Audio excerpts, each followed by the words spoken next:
This is Chris Bagot.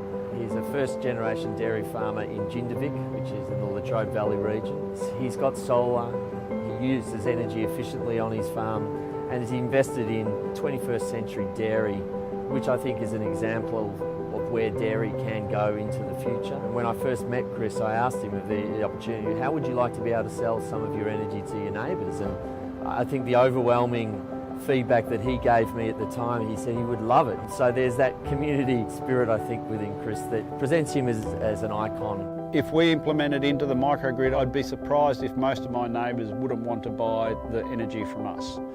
If they have a choice of if they want to buy it off Energy Australia or Momentum Energy or any of the other upteen retailers or Chris and Charmaine, who are dairy farmers in our community, I would go out on a limb and say the majority of people would buy it off us in our local community.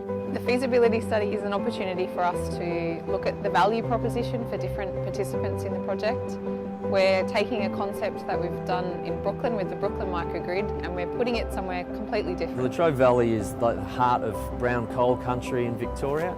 It was the powerhouse of Victoria for the last half a century, 3/4 of a century. And it's a community going through a lot of change at the moment. As a New South Welshman, it surprised me that I didn't know more about what had gone on in the Latrobe Valley and really how many setbacks they've had over the last sort of 20 years, ever since privatisation, the coal mine fires and other things have happened. And I got a real sense of they're very proud of their energy history and their place as the energy provider for Victoria and really for a lot of Australia.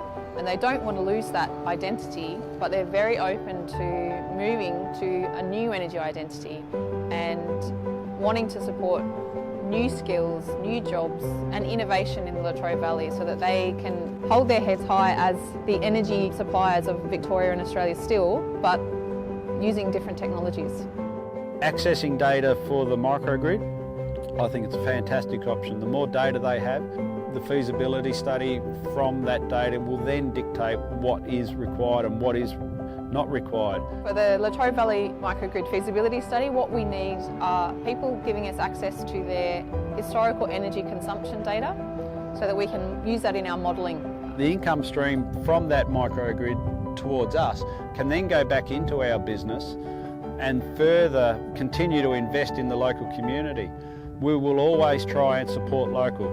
We will always try and buy from the local feed store, the local electrician, the local plumber, the builder, the local vet. Everything that we deal with seems to have the word local in it. So why can't we sell our power to the local person? Run out of breath.